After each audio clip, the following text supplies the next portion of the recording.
빌립보서 4장 10절부터 13절까지 말씀입니다.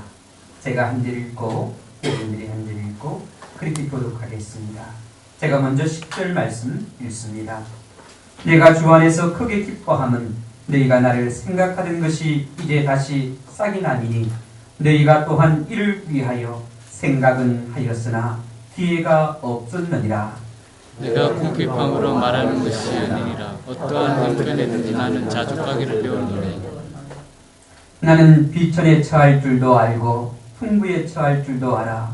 모든 일 곧 배부름과 배고픔과 풍부와 궁핍에도 처할 줄 아는 일체의 비결을 배웠노라.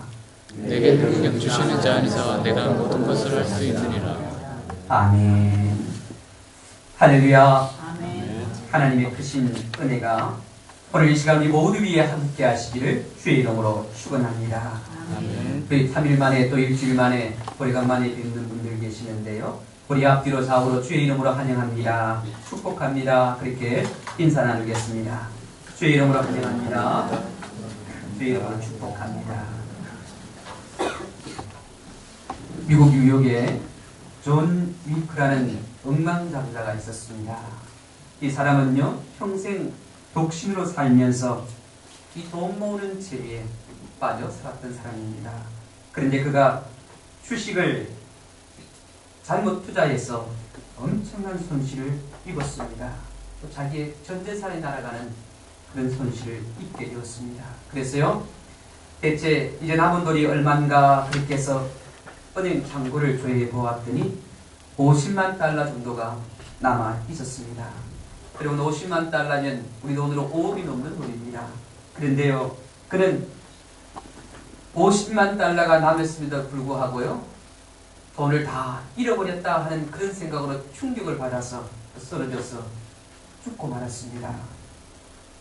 그의 유일한 혈육이었던 시골에 사는 조카가 한 명 있었습니다.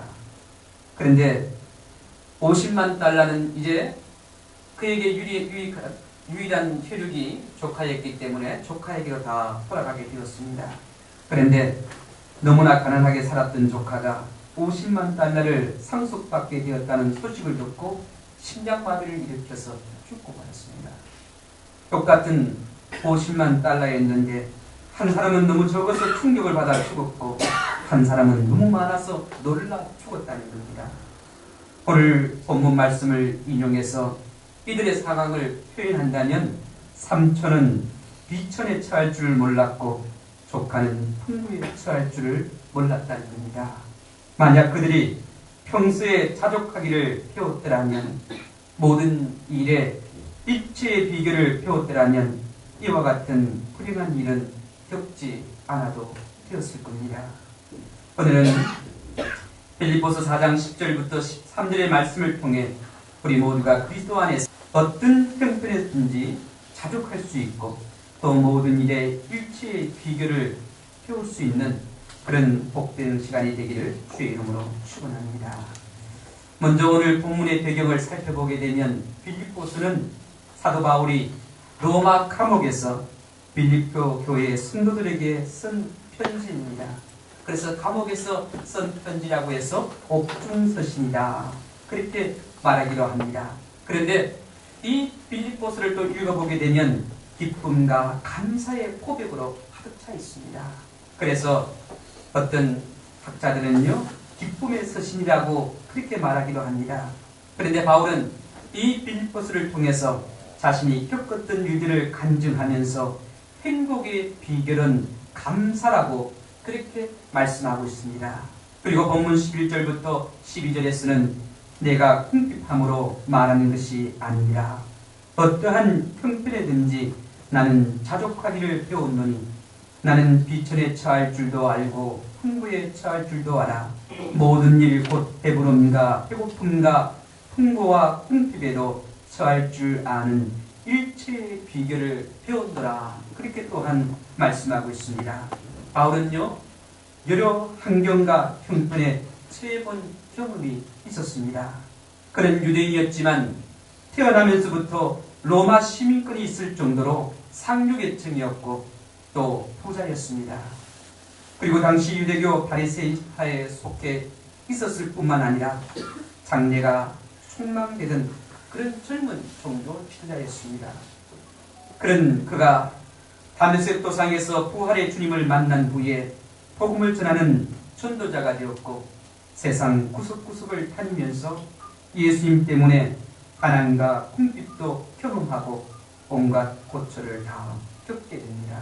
심지어는 죽을 고비도 여러 번 넘기게 되는데 그런 이런 상황과 이런 환경 속에서 고백하기를 어떠한 형편이든지 자족하는 마음을 배웠다고, 또한 어떠한 상황과 조건이 있을지라도 그 모든 것에 대처할 수 있는 일체의 비결을 배웠다고 그렇게 고백합니다. 다시 말해서 어떤 환경이나 형편이나 조건에도 다 적응할 수 있고 어떤 상황에서도 행복할 수 있는 비결을 터득했다는 겁니다. 여러분, 우리가 이 세상을 살면서 어떤 상황에 있든지 어떤 형편에 있든지 어떤 조건에 있든지 행복할 수 있는 비결을 얻어야 됩니다. 바울은 그것을 오늘 말씀을 통해 고백하고 있습니다. 이 시대의 최고의 설교자 가운데 한 사람이며 목사들의 목사다 그렇게 불릴 정도로 유명한 설교가가 있는데 그가 누구냐면 워렌 위어스비라는 그런 목사님이 있습니다. 설교를 아주 잘하시고 그리고 또 목사들에게 감동을 주는 그런 목사님이었습니다. 근데 그가 목사들에게 뭐라고 이야기했느냐면 우리는 온도계가 아니라 온도 조절기가 되어야 합니다. 그렇게 말을 했습니다. 여러분, 온도계는요 주변 환경에 따라 변하게 됩니다. 기온이 내려가면 함께 내려가고 기온이 올라가면 함께 올라갑니다. 반면에 온도 조절 장치는 어떻습니까? 주변 환경을 극복합니다. 기온이 너무 내려가면 정상적으로 올려주고 기온이 너무 올라가면 정상적으로 온도를 내려줍니다. 하지만 대부분의 사람들은 온도계와 같은 그런 삶을 살아갑니다. 형통할 때에는 교만해지고 고난받을 때에는 낙심하며 절망합니다. 그러나 바울은 온도 조절 장치와 같은 그런 인생을, 그런 삶을 살았습니다. 형통할 때는 스스로 자신을 낮추고 겸손하게 하나님께 감사했습니다. 그리고 고난받을 때에는 하나님을 바라보고 소망 가운데 인내하면서 감사했습니다. 이것이 바로 범사에 감사할 수 있었던 비결입니다. 여러분, 데살로니가전서 5장에도 보면요, 항상 기뻐하라, 쉬지 말고 기도하라, 범사에 감사하라. 이 범사에 감사하려면요 어떤 상황이 있든지 간에 하나님께 감사할 수 있어야만이 범사에 감사할 수 있다는 겁니다. 이것을 바울이 터득했다는 겁니다. 우리가 좀 쉽게 표현하면 이런 감사를요 전천후 감사라고 합니다. 전천후 감사. 비가 오나 물이 오나 바람이 부나 기쁠 때나 슬플 때나 병들었을 때나 건강할 때나 하나님께 감사하는 것, 이것이 전천후 신앙입니다. 사실 바울의 삶을 보게 되면요 그가 특별히 예수 그리스도의 복음을 위해서 선교 여정을 시작하면서 수많은 장애물들을 만나게 됩니다. 어려움을 만나게 되었다는 겁니다. 그는 예수님을 위해서라면 비천하거나 풍부하거나 배부르거나 배고프거나 궁핍도 문제가 되지 않았다고 고백합니다.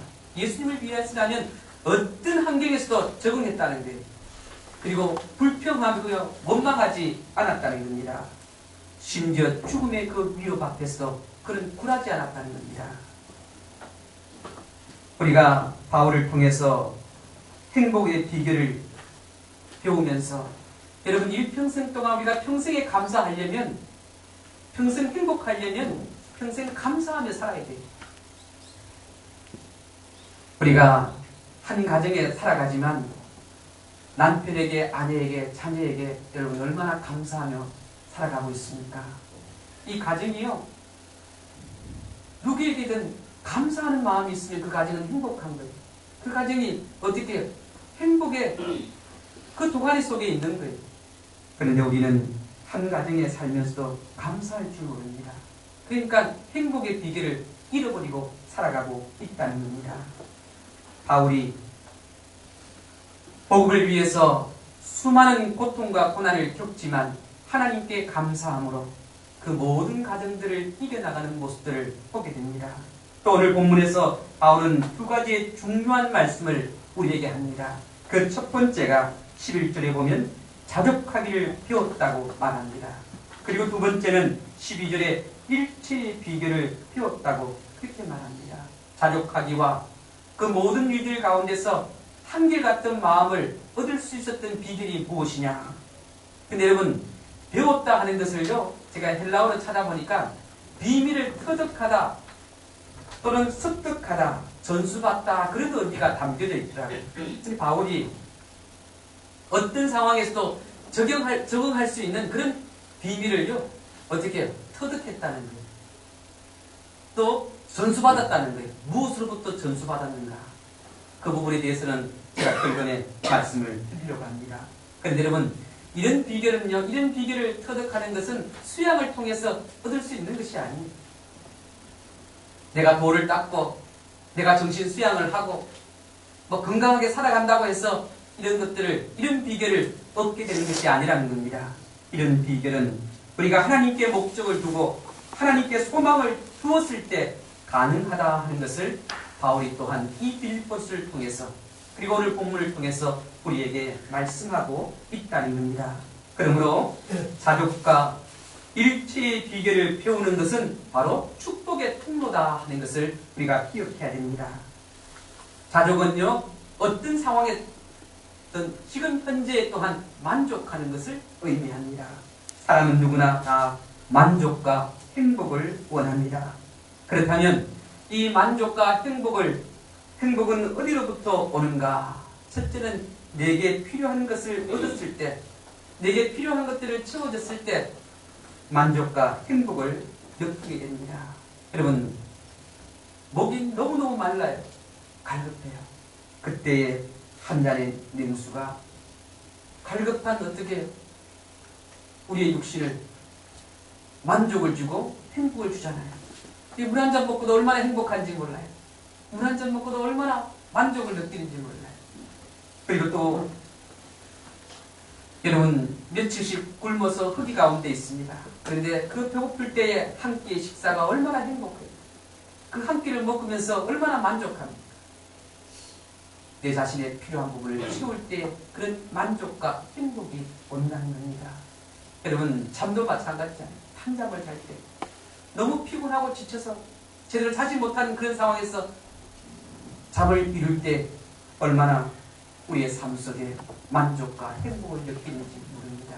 그런데 여러분, 이것들이 지나친 소유욕으로 나타날 때 문제가 생기는 거예요. 지나치게 내가 소유하려고 할 때, 지나치게 내게 채우려고 할 때 문제가 생긴다는 겁니다. 마치 목이 많은 사람이 바닷물을 마시는 것과 같죠. 여러분, 목이 많은 사람이 바닷물 마시면 더 갈급해집니다. 그리고 또한 배고픈 사람이 막 가식했어요. 여러분, 가식해 보셨잖아요. 음식을 너무 많이 먹으면 견딜 수 없어서 너무너무 힘들어요. 그런 것처럼 그렇게 된다는 겁니다.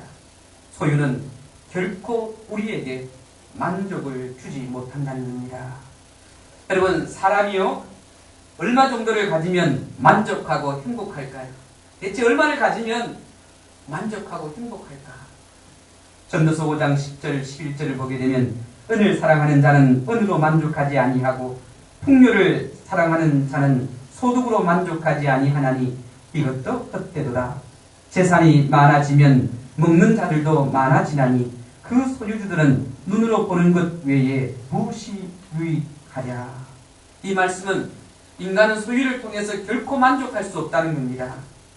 그러나 많은 사람들이 이 소유를 통해서 만족과 행복을 추구하려고 한다는 겁니다. 한때 세계 최고의 부자였던 록펠러에게 어느 날 신문기자가 찾아와서 질문을 했습니다. 록펠러 회장님은 지금 가지고 있는 것들로 만족하십니까? 그렇게 물었더니 록펠러가 대답하기를 아니요, 그렇게 대답했다고 합니다. 그래서 신문기자가 다시 묻기를 그러면 얼마나 더 가져야만이 만족할 수 있습니까? 그렇게 물었더니 이 록펠러가 뭐라고 대답했느냐면 조금만 더, 조금만 더 가지면 행복할 것 같습니다. 만족할 것 같습니다. 그렇게 말했다고 합니다. 그런데 여러분, 이 조금만 더가 얼마나 될까요? 사람은요, 조금만 더 했는데 그 목표치를 이루면 거기서 끝나는 것이 아니라 또 거기에 또 다른 조금만 더가 있다는 겁니다. 그 욕심이 끝이 없는 거지요. 그래서 결국은 이 욕망 때문에 불행을 자초하기도 합니다. 그래서 소유로는 누구도 만족할 수 없다는 겁니다.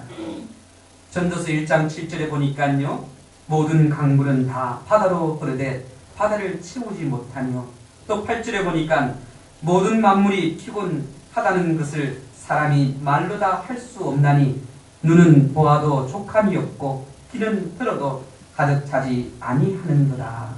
육신의 욕망을 채우려는 것은 마치 강물이 바다를 채우지 못함 같고, 인간의 눈과 귀를 통해 얻고자 하는 욕망은 만족함이 없다는 겁니다.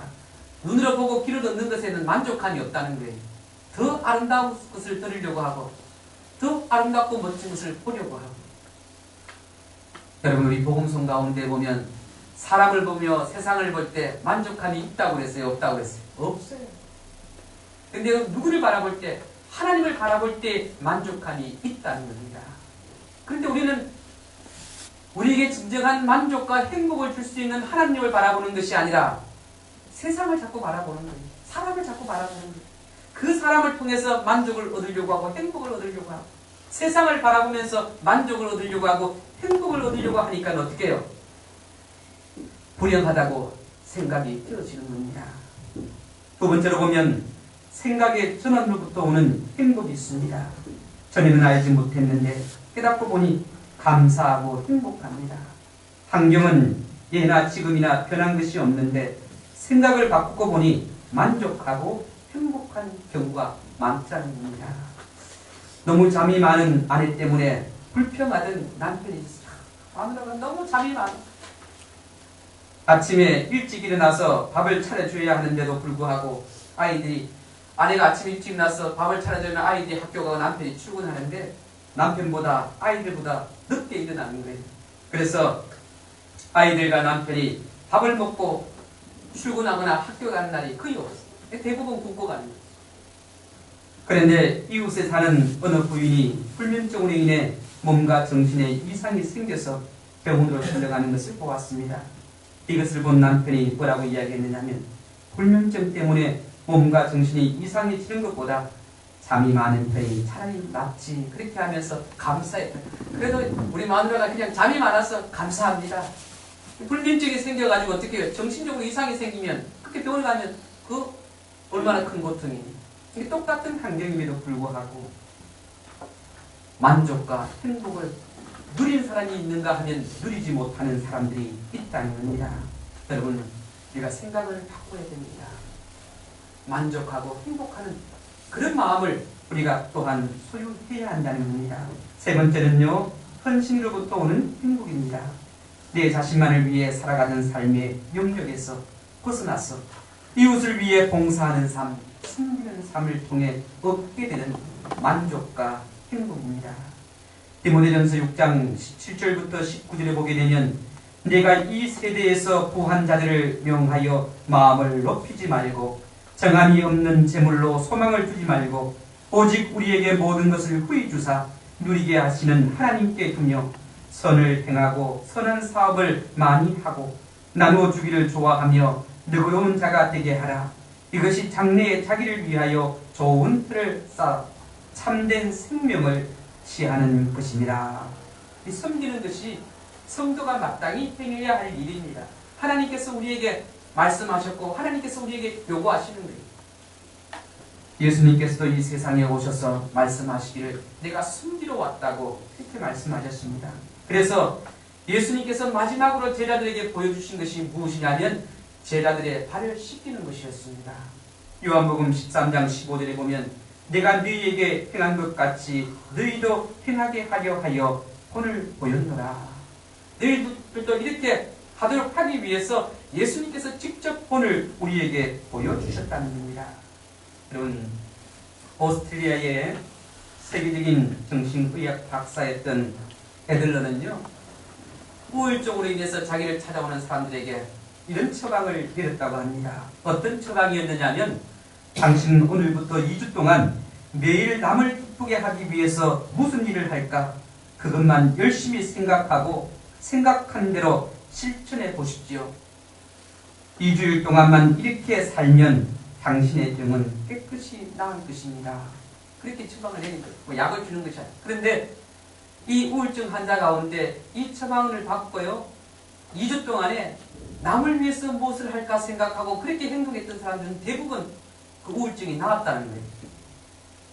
나를 위해서 사는 것도 중요하지만 이웃들을 섬기고 그들 위해 선한 일들을 행할 때 놀라운 변화가 일어나더라는 거예요. 마음에 만족이 생기고 행복이 생기더라는 거예요. 여러분, 우울증은요, 만족이 없고 행복이 없기 때문에 생기는 거예요. 네 번째로 오늘 설교 제목인 자족과 일체의 비결을 배움으로써 오는 행복이 있습니다. 어느 중년의 부인이요, 지금까지는 너무너무 행복했어요. 남편은 직장 생활을 잘하고 직장에서 생활을 잘하니 꼬박꼬박 통장으로 월급이 들어오고, 아이들은요 학교도 잘 다니고 공부도 너무너무 잘합니다. 아파트는 큰 평수는 아니지만 그래도 전세를 면하고 내 집을 마련했습니다. 그런데 어느 날 여고 동창회 모임이 있어서 기분 좋게 그 모임에 참석을 했습니다. 그런데 동창 모임에서 친구들이 저마다 자기 자랑을 늘어놓았습니다. 남편의 연봉이 얼마고, 아이들이 어느 학교에 다니고, 아파트 평수가 어떻고, 또 타고 온 자동차를 보니까 하나같이 고급 성능차였습니다. 왠지 마음이 울적해졌습니다. 학창시절 나보다 공부도 못한 것들이 잘 사네. 나는 뭐야? 남편 잘못 만나서 이 고생을 하는구나 하는 그런 생각이 들더랍니다. 그날 저녁에 집에 와서 투정을 부리다가 남편과 대판 싸웠습니다. 갑자기 천국 같은 집안이 지옥이 되어버렸습니다. 왜 그랬습니까?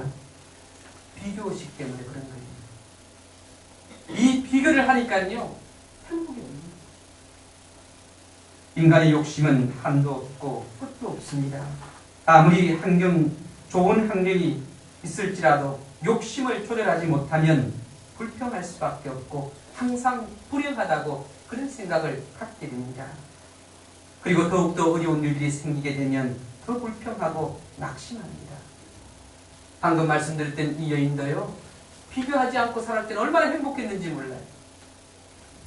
그런데 비교하기 시작하니까 자신이 불행한 거예요.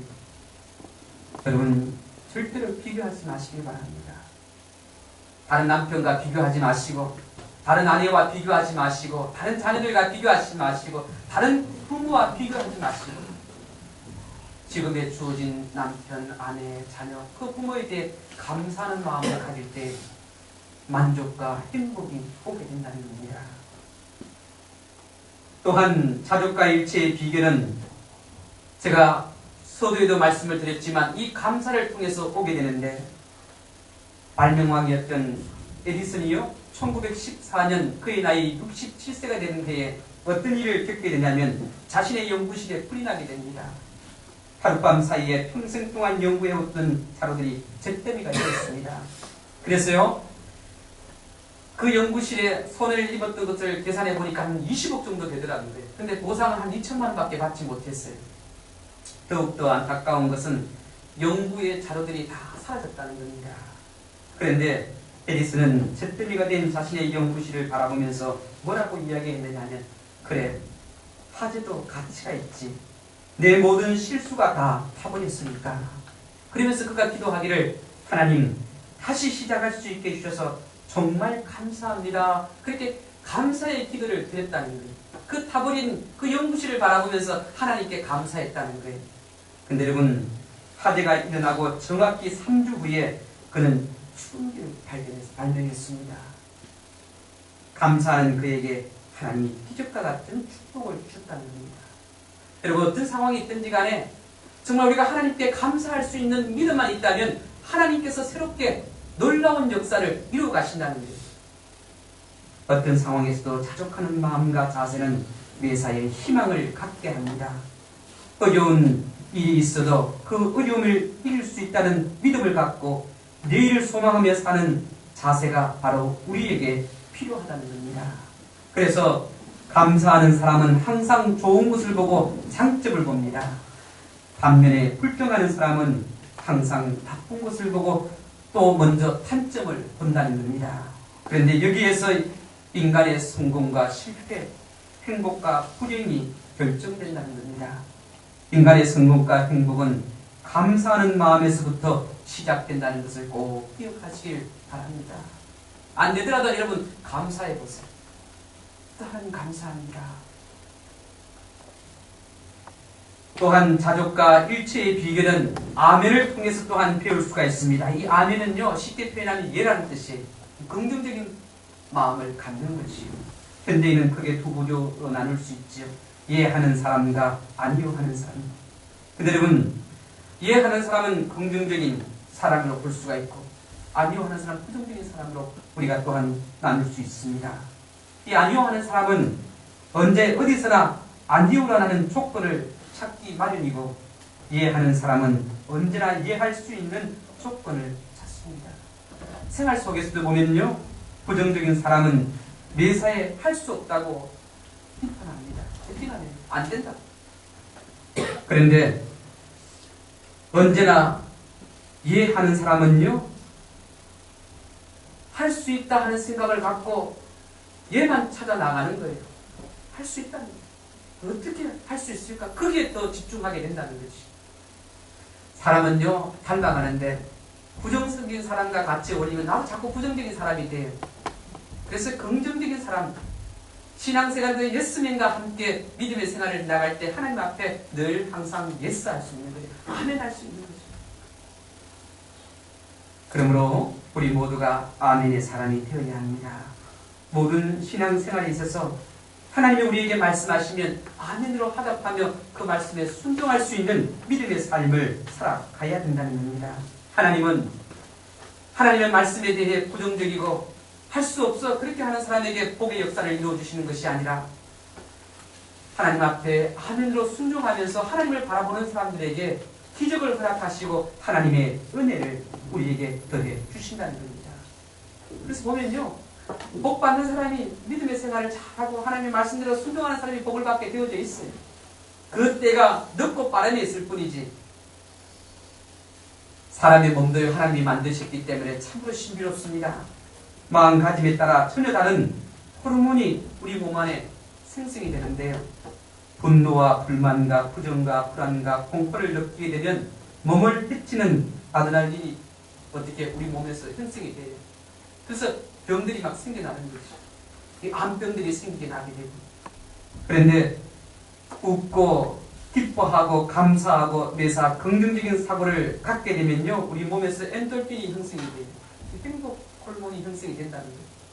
그래서 치료학자들 가운데 보면 긍정적인 마음들, 또 항상 웃고 즐거워하는, 여러분 요즘 텔레비전에 보면요, 뭐 암을 치유했습니다 그런 사람들이 나오는데 뭐 먹고 했다는데요, 저는 그 사람들을 자세히 보니까요, 그 사람의 얼굴빛이 달라요. 삶이 달라요. 긍정적이고 희망적이고 기뻐하고 즐거워하는 것, 그것이 어떻게 마음가짐이 첫 번째 그 모든 것을 이길 수 있는 힘을 제공하는 거예요. 음식 이런 건 두 번째예요.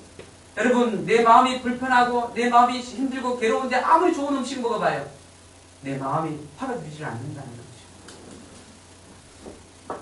사도 바울은 예수님을 만난 후부터 자신에게 주어졌던 복의 영화를 배설물처럼 여겼습니다. 그리고 예수님 때문에 당하는 고난과 핍박에 대해 불평하거나 원망하지 않았습니다. 어떻게 이럴 수 있을까요? 우리는 신앙생활을 하면서 조금만 힘들고 어려우면 불평하고 원망하는데, 바울은 몇 번씩 죽음의 고비를 넘기면서도 하나님 앞에 원망하거나 불평하지 않았다는 겁니다. 그리고 또한 바울은 풍부에 처한 환경을 만났을 때도, 비천한 환경을 만났을 때도 그는요, 교만하거나 허영이나 그리고 또한 방탕이나 그렇게 하지 않았고, 또 좌절하거나 원망하거나 분노하지 않았다는 겁니다. 그렇다면 바울이 스스로 만족하고 현실에 만족하고 자족할 수 있었던 것, 그리고 또한 어떤 상황에서도 그 모든 것에 대해 대처할 수 있는 일치의 비결을 배울 수 있게 되었던 그 원동력이 무엇이냐면 바로 그 정답이 13절에 나와 있다는 거예요. 그것이 무엇이냐면 내게 능력 주시는 자 안에서 내가 모든 것을 할 수 있다. 능력은요, 하나님이 주셔야 돼요. 우리가 만족하고 행복을 느낄 수 있는 그 능력은 하나님이 주시는 거라는 거예요. 그러니까 세상 속에서 찾으니까 어떻게 해요? 만족함이 없고 행복이 없는 거예요. 여러분, 세상에서 얼마나 만족을 누릴 수 있겠습니까? 얼마나 행복을 누릴 수 있겠습니까? 돈이요, 행복 줄 수 있죠. 만족을 줄 수 있죠. 그러나 그거는 어느 순간뿐이에요. 자식도 마찬가지고, 권력도 마찬가지고, 명예도 마찬가지고. 우리의 삶에 평생의 만족과 행복을 줄 수 있는 것은 하나님이 주시는 그 능력으로 가능하다는 거죠. 바울은 그 비밀을 습득했다는 거예요. 그 비밀을 전수받았다는 거예요. 우리가 빌립보서 4장 13절의 말씀을 갖고 내게 능력 주시는 자 안에서 모든 것을 할 수 있다고 하는데 이것을 자꾸 엉뚱하게 붙여요. 하는 사업이든 뭐든 하나님이 능력 주시면 다 천만의 말씀, 그런 의미가 아니에요. 이 말씀은요, 하나님이 주시는 능력으로 어떠한 상황에든 어떻게 대처할 수 있다는 거예요. 가난해도 부유해도 그 상황에 맞게 어떻게 하나님의 일을 감당해 나가는 거예요. 하나님의 일을 감당함에 있어서 그 모든 환경과 조건을 극복할 수 있는 그런 비밀을 습득했다는 그 의미지, 장사 잘 되는 능력, 권력받는 능력, 성급하고, 이건 전혀 성경과 상관없는 일이에요. 오늘날 목회자가 어떻게 잘못 해석하고 잘못 가르친 거예요. 그래서 사업장에 가는 때마다 내게 능력 주신 자 안에서 모든 것을 천만의 말씀입니다. 하나님 우리에게 그런 능력을 주시는 것이 아니라 어떤 상황에서도 그것을 적응하고 이길 수 있는 그런 힘, 그런 믿음, 그런 신앙을 우리에게 주신다는 거예요. 근데 우리가 착각하는 거죠. 요즘은 술집에도 가보면요, 내게 능력 주시는 자 안에서 모든 것을 할 수 있다고 그렇게 적혀져 있다. 하나님의 말씀을 남용되게, 오용되게, 잘못되게 사용해서는 안 된다는 겁니다. 여러분, 하나님이 능력을 주시면요, 가난해도 거기에 만족과 행복을 누릴 수 있는 거예요. 그리고 또한 우리가 부유하고 풍부에 처했을지라도 그 속에 만족과 또 행복을 누릴 수 있는 거예요. 왜? 교만하지 아니하고 후련과 세상의 욕망을 쫓아가는 것이 아니라 하나님을 바라보기 때문에. 여러분, 만족, 자족하는 것과 어떤 상황에서도 그 일체의 비결은요, 우리 신앙인들이 갖춰야 할 인격입니다. 이런 인격을 우리가 갖춰야 돼요. 그런데 신앙인임에도 불구하고 이런 인격을 갖추지 못한다는 것, 그건 얼마나 안타까운 일인지 몰라요. 여러분, 오늘도 세상을 향해 행복을 찾습니까? 만족을 찾습니까? 절대로 세상을 통해서는, 사람을 통해서는, 물질을 통해서는, 명예나 권력을 통해서는 만족과 행복을 누릴 수가 없다는 걸 기억해야 됩니다. 온전히 하나님이 주신 능력으로 하나님을 바라보고 우리 주님을 바라볼 때에 참된 만족과 행복을 여러분에게 하나님께서 주실 겁니다.